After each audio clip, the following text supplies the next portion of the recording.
What if libraries started rebellions? Hi there, I'm Chris with a K, and welcome back to This Week in Queer History, where we celebrate queer moments and icons that I wish I had known about as a young gay kid growing up in conservative America. So, in a world determined to erase us, queer voices found secret sanctuaries.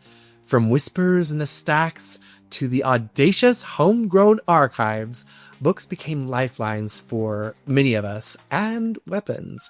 And this isn't just about libraries, it's about the stubborn, beautiful defiance and the people that built them. This week in queer history, stories told with love and glee. A book is never just paper and glue. It's sometimes a door. And for queer people, the first doors cracked open in places that didn't want us. Through the mid-20th century, many mainstream libraries filed LGBTQ topics under perversion, if they filed them at all. So readers, we had to learn to hunt in the margins. The card catalog might not say homosexuality, but the stories were there, hiding in plain sight. One of the earliest lighthouses was in Berlin. Dr. Magnus Hirschfeld created the Institute of Sexology in 1919. And at the Institute, research on homosexuality and transgender identities flourished. That is until fascism decided that knowledge itself was dangerous. Sound familiar? Yeah. It's because we're experiencing it right now. On May 6, 1933, Nazis looted the Institute, and 4 nights later, on May 10th, its library burned at Babelplatz. Those flames were Nazis' policy, and the persecution of queer people followed. In the United States, there were no book bonfires, but censorship and criminalization did find a place. The Comstock Act and state laws outlawed homosexuality well into the 1960s. This meant that queer books and magazines had to be mailed secretly in brown paper wrapping, that is, if they were mailed at all. In the 1940s and 50s, pulp paperbacks became contraband, sold at drugstores, and passed palm to palm. Readers were learning how to read between the lines and find themselves in disguised language. Then came a breakthrough. In 1953, one magazine launched in Los Angeles, proudly marketing itself as the homosexual magazine. A year later, the US Post Office declared it obscene, but the editors, they fought back. And in 1958, the Supreme Court in One Inc. versus Olson quietly reversed the ban. Suddenly, queer periodicals could sail through the mail. That victory helped publications reach readers nationwide. The latter, created by the Daughters of Bilitis, saw its mailing list exponentially grow. By the 1970s, these publications moved off the streets and into our living rooms. And in 1974, in a New York City apartment, Joan Nessel and Deborah Edel founded the Lesbian Herstory Archives with a breathtakingly simple policy: anything by, for, or about lesbians belonged. Bar flyers, love letters, manuscripts, and it would be accessible to everyone, not just scholars. Out west, Los Angeles organizer and librarian Yolanda Redder, an original publisher of the Los Angeles Women's Yellow Pages, helped guide the June L. Mazer Lesbian Collection to a lasting home in West Hollywood, safeguarding Southern California's lesbian history. If there's a patron saint of the My Apartment is a Library Now movement, it's Jim Kepner. He began collecting in the 1940s, and by 1971, his one bedroom in Hollywood became the Western Gay Archives. And in 1973, he moved it to a storefront, America's first public gay library, later renamed the National Gay Archives, and then the International Gay and Lesbian Archives. And in 1994, the collection merged with One Institute Holdings. Today, it's the One National LGBTQ Archives in Los Angeles, the world's largest repository of LGBTQ materials. And this wasn't just Los Angeles. In 1975, San Francisco activists formed the Gay and Lesbian Historical Society, now the GLBT Historical Society. Chicago's Gerber Hart Library and Archives opened in 1981 to protect Midwestern stories. Toronto's Canadian Gay Archives, now the Archives, started in 1973 and even published a how-to manual so others could build collections. Archivists developed the International Thesaurus of Gay and Lesbian Index terms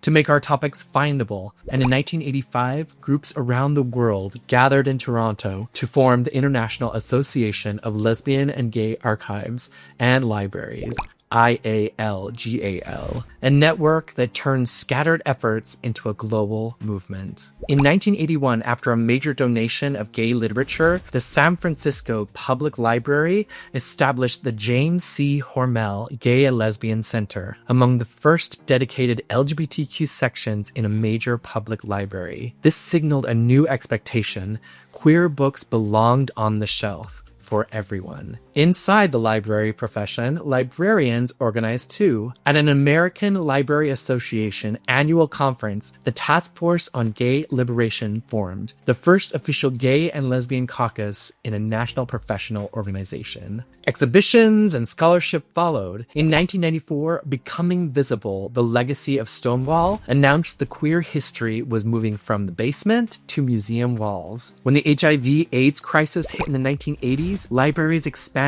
collections and public programs, becoming havens where information and grief could share a table. Today's battles echo the old ones, with fancier print. In 2023, book challenges targeting LGBTQ materials jumped by about 65%. This is a stark reminder that access isn't a one-and-done victory, yet the response remains creative and brave. Grassroots tools like book ban busters help communities track and fight challenges. Staff and community members literally stand in doorways when protesters show up to drag story hours. New libraries are being born from new realities. The Queer Liberation Library, founded in 2023, offers a free digital collection designed to outmaneuver censorship and bring stories to anyone with a phone. And community programming maps where the need is. At the Kitchener Public Library in 2019, Queer in KW underscored how scarce safe spaces can be and how pivotal library rooms become when they open. Schools and youth programs matter too. Initiatives like the Glisten Rainbow Library put affirming books directly into the classroom, and libraries giving young readers a mirror instead of a warning label. And threading through this story is Yolanda Redder, a lesbian Latina librarian, archivist, and activist. She spent a lifetime stitching together visibility. Born in 1947 and raised partly in El Salvador, she graduated from Pitzer in 1970, later earning degrees in library science and social work at UCLA and a PhD in American Studies. She became the founding archivist of One's Lesbian Legacy Collection, volunteered at the Mazer,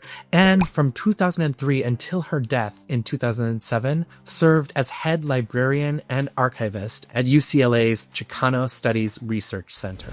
More and more queer books are finding shelves to call home, and each of these shelves creates more space for more queer stories. From Radcliffe's Hall's The Well of Loneliness, battling censorship in 1928, to the 1958 Supreme Court decision that freed our literature to travel the country freely, to storefront archives and public library centers that finally said, "Come on in." That through line is this, that we saved ourselves by saving our stories, and we're still doing it. Within the American Library Association, across community archives and online, every catalog record upends an erasure. Every checkout counters a ban. And every reading circle stitches another seam in the fabric. When I think about libraries, I see these big double doors, and I can also hear my gym teacher's whistle fading behind me. And I wasn't a rebellious kid. I just had a little bit of an allergy to football. So the library, it was my sanctuary where nothing fast was aimed at my head, and there I could be me. I can still remember that soft smell of the old pages and the hum from the fluorescent lights that were hanging overhead.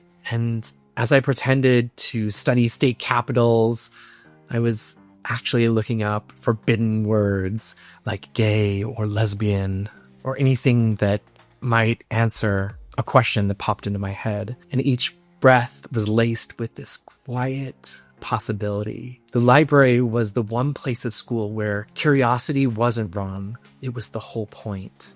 What excited me wasn't just a single book or a single story. It was the entire place. Shelves and shelves, like avenues, call numbers, whispered secret paths. Librarians held the wisdom and could direct you at a moment's notice, and each book was a door to another, and each door was a path to adventures unknown, lessons of growth or lessons to avoid. And now I'm learning that queer people have always built libraries, even when there weren't buildings that would welcome us. A corner of a bar holding clippings, a cardboard box in a basement marked save, zines slid palm to palm after a meeting, someone deciding a story was worth keeping and then risking everything to share it. We didn't wait for permission. We built card catalogs out of memory and rumor, penciled notes in margins, and trusted someone down the line to find the breadcrumb that we had left behind. That's why the phrase queer library is so important. It's not just a collection, it's a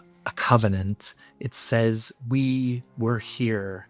We loved, we organized, we got it wrong, we tried again. It turns private courage into public reference. When I walk into West Hollywood's library and see people debating near the windows, or a teen curled up with a graphic novel, and an author sharing wisdom in the hallways, I see a living timeline. This is what those past secret shelves promised. Places where knowledge doesn't just rest, it mingles and it flirts and it argues, and then it goes out into the world and lives. And right now, libraries are facing some pretty nasty budget cuts. So not to should all over you, but think about it. Try showing up, checking out a physical book, sharing what you learned with someone else. Host a book club and call it activism. The kind that starts with a book, some time, and a shared convo about the pages between friends. When I think back on my younger self, looking up these forbidden words in the dictionary, and I realized what I was looking for wasn't in that book. It was the space that I was in. It was the simple collection of knowledge held in one place. And queer libraries taught me that I wasn't alone and that truth can be found in community. Our archives don't just preserve the past, they support the future. If we nurture them with care and joy, the lights will stay on for the next person to find them at their perfect time. So did this stir any memories about libraries for you? Please share your comments. I'd love to read them, and I will respond, I promise. And if you want more queer history, you can click this video popping up right over here. And if you want even more queer history, check out myqueerbirthday.com, where you can see what icons and events share your birthday. Link is down in the description below. Until next time, stay strong, stay bold, and keep making history.